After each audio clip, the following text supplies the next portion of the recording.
반갑습니다. 틈틈이와 알아보는 미국 주식. 오늘은 한때 밈주식이라는 어떻게 보면 투기의 상징이었죠. 그랬던 기업이 이제는 수익기계로 변신하면서 시장을 그야말로 충격에 빠뜨린 기업, 바로 위브를 심층해부해보겠습니다. 모두가 거품이라고 말할 때 위블은 어떻게 이 견고한 실적이라는 숫자로 스스로를 증명해냈을까요? 특히 지금처럼 높은 금리와 불확실성이 시장을 지배하는 시기에 이 핀테크 기업의 놀라운 여정은 우리에게 아주 중요한 질문을 던지고 있습니다. 지금부터 그 답을 한번 찾아가 보시죠. 자, 이 타임라인을 한번 보시죠. 위블의 2025년은요, 정말 한편의 드라마 같았습니다. 4월 스펙 상장이라는 방식으로 나스닥에 화려하게 데뷔했죠. 그러고는 바로 다음 달인 5월에 주가가 80달러 가까이 폭등하면서 그야말로 밈 주식 광풍의 중심에 섰습니다.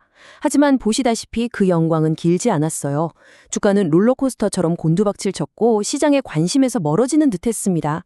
그런데 바로 11월 모두가 이제 끝났다고 생각했던 바로 그 순간 깜짝 흑자 전환이라는 카드를 꺼내 들면서 화려하게 부활 신호탄을 쏘아 올립니다. 이 극적인 반전, 바로 이것이 오늘 우리가 위브를 이야기해야만 하는 이유입니다. 이 복잡한 그림을 제대로 이해하기 위해서 오늘 분석은 총 6단계로 진행하겠습니다. 먼저 밈 주식에서 어떻게 수익을 내는 기업으로 변신했는지, 그리고 그 비밀이 담긴 비즈니스 모델은 무엇인지, 또 시장을 놀라게 한 폭발적인 성장 실적과 이 기업의 미래를 둘러싼 강세론과 약세론은 어떤지, 마지막으로 위블의 다음 챕터는 과연 어떻게 될지 전망해 보겠습니다. 자, 그럼 첫 번째 질문부터 던져보겠습니다. 그 뜨거웠던 밈 주식의 광풍이 지나간 지금, 왜 시장은 다시 위블을 소환했을까요? 이게 단순히 깜짝 실적 때문만은 아닐 겁니다. 그 본질을 지금부터 함께 파헤쳐 보겠습니다. 바로 이 문장이 핵심입니다. 변동성이 아주 심했던 스펙 대비해서 폭발적인 성장, 그리고 결정적으로 수익성을 보고하기까지의 여정. 이게 왜 이렇게 중요할까요? 그건 바로 단순히 꿈과 비전만 팔던 성장주가 아니라 실제로 돈을 버는 진짜 기업이라는 걸 스스로 증명했기 때문입니다. 투자자들이 투기가 아닌 투자의 대상으로 위블을 보기 시작한 아주 결정적인 변곡점이 된 셈이죠. 이것이 바로 오늘 이야기의 중심축입니다. 그렇다면 위블은 정확히 어떻게 돈을 버는 걸까요? 그냥 거래 수수료 받는 앱 아니냐 이렇게 생각하면 큰 오산입니다. 지금부터 그들의 아주 정교하게 짜인 수익 공식을 하나씩 해부해 보겠습니다. 이 지점이 정말 흥미롭습니다. 위블의 전략은요, 경쟁사인 로빈후드와 완전히 반대의 길을 갑니다. 로빈후드가 초보 투자자를 위한 쉽고 간편한 예금 통장 같은 역할을 지향한다면 위블은 고급 차트와 분석 도구를 제공하면서 더 자주 그리고 더 크게 거래하는 적극적인 전문 트레이더들에 위한 전문 트레이딩 데스크를 자처하고 나선 거죠. 그리고 바로 이 적극적인 트레이더들이 더 많은 거래를 일으키고 마진 거래 같은 더 복잡한 상품을 사용하게 되거든요. 바로 이 전략적인 차이가 다음 슬라이드에서 보실 놀라운 수익 구조의 핵심 비밀입니다.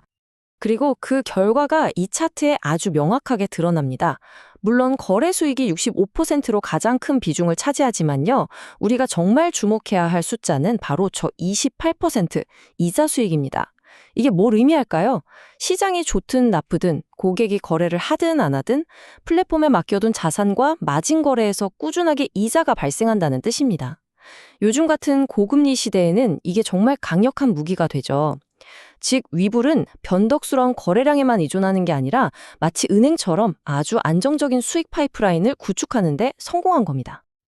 자, 그럼 이제 시장을 충격에 빠뜨렸던 그 구체적인 숫자들을 들여다볼 시간입니다.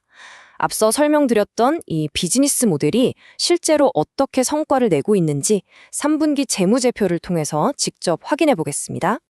가장 먼저 눈에 띄는 숫자는 바로 이 55%입니다. 3분기 매출이 작년 같은 기간 대비 무려 55%나 급증해서 1억 5,690만 달러를 기록했습니다. 요즘 많은 기술주들이 성장의 어려움을 겪고 있는 상황에서 시장의 우려를 비웃기라도 하듯 정말 압도적인 성장을 보여준 거죠. 하지만 시장을 정면으로 열광시킨 건 바로 이 그래프입니다. 작년에 570만 달러 적자를 냈던 회사가요, 불과 1년 만에 3,290만 달러 흑자로 돌아섰습니다. 이건 그냥 돈을 많이 벌었다, 그 이상의 의미입니다. 통제 불가능하게 비용을 쓰면서 성장만 쫓던 성장주의 꼬리표를 떼고 이제는 이익을 관리할 줄 아는 수익성 있는 기업으로 체질 개선에 완벽히 성공했다는 선언과도 같았기 때문입니다. 이 모든 성장의 기반에는 바로 이것, 고객 자산의 폭발적인 증가가 있습니다. 플랫폼에 예치된 돈이 1년 만에 거의 2배로 늘어서 212억 달러에 달합니다. 이건 단순히 사용자가 늘었다는 의미를 넘어섭니다. 특히 자산 규모가 큰 적극적인 트레이더들이 위브를 자신의 주거래 플랫폼으로 신뢰하고 더 많은 돈을 옮겨오고 있다는 가장 강력한 증거라고 할 수 있겠습니다. 자, 그렇다면 이러한 강력한 모멘텀의 원동력은 대체 무엇이고 과연 앞으로도 계속될 수 있을까요? 위불의 미래를 긍정적으로 보는 불 케이스, 즉 강세론의 핵심 근거들을 지금부터 살펴보겠습니다. 강세론의 핵심은 이 세 가지 성장 엔진이 서로 맞물려 돌아가고 있다는 점입니다. 첫째, 네덜란드, 캐나다, 한국 등으로 공격적인 글로벌 확장을 하면서 새로운 시장의 적극적 트레이더들을 계속해서 흡수하고 있고요. 둘째, 선물이나 암호화폐 같은 더 전문적인 상품 라인업을 강화해서 이렇게 유입된 고객들을 플랫폼에 꽉 묶어두는 거죠. 그리고 마지막으로 위불 프리미엄 같은 구독 서비스를 통해서 안정적인 추가 수익까지 확보하는 겁니다. 이 세 개의 바퀴가 함께 돌면서 강력한 성장의 선순환 구조를 만들고 있다. 이게 바로 강세론의 핵심입니다.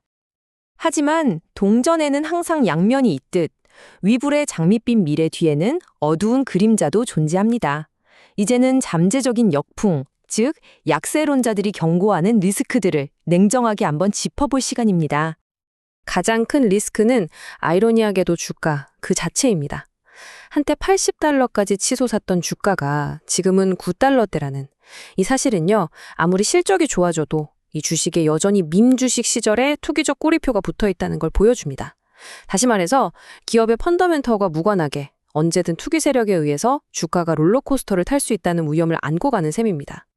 그 외에도 구조적인 리스크들이 있습니다. 경쟁은 점점 더 치열해지고 있고 만약 증시가 장기 침체에 빠져서 거래량 자체가 줄어들면 위불의 실적도 직격탄을 맞을 수밖에 없겠죠.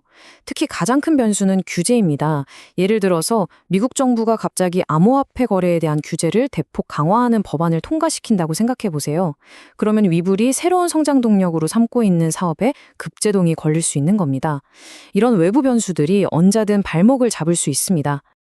자, 지금까지의 긍정론과 부정론을 종합해 볼 때 위불의 다음 챕터는 과연 어떻게 펼쳐질까요? 2026년 이후 우리는 무엇을 지켜봐야 할까요? 결국 모든 이야기는 이 하나의 질문으로 모아집니다. 위불은 지금의 이 강력한 성장 모멘텀을 유지해서 반짝이는 성장 스토리를 넘어 이 치열한 시장을 지배하는 리더로 자리매김할 수 있는가? 이것이 바로 2026년 이후 위불의 운명을 결정할 핵심 질문이라고 할 수 있겠습니다. 정리하겠습니다. 위불은 수익성이라는 첫 번째 허들을 아주 멋지게 뛰어넘었습니다. 하지만 이제 그들 앞에는 지속 가능성과 시장 지배력이라는 더 높고 어려운 허들이 기다리고 있죠. 밈 주식의 광풍 속에서 태어난 이 기업이 과연 핀테크 시장의 진정한 챔피언이 될 수 있을까요? 진짜 시험은 이제부터 시작입니다. 오늘 살펴본 심층 리포트가 여러분의 투자의 기준을 잡는 데 도움이 되셨길 바랍니다. 더 날카로운 토론은 저희 오디오 팟캐스트 본편에서 이어집니다. 궁금한 기업이 있다면 댓글로 남겨주세요. 감사합니다.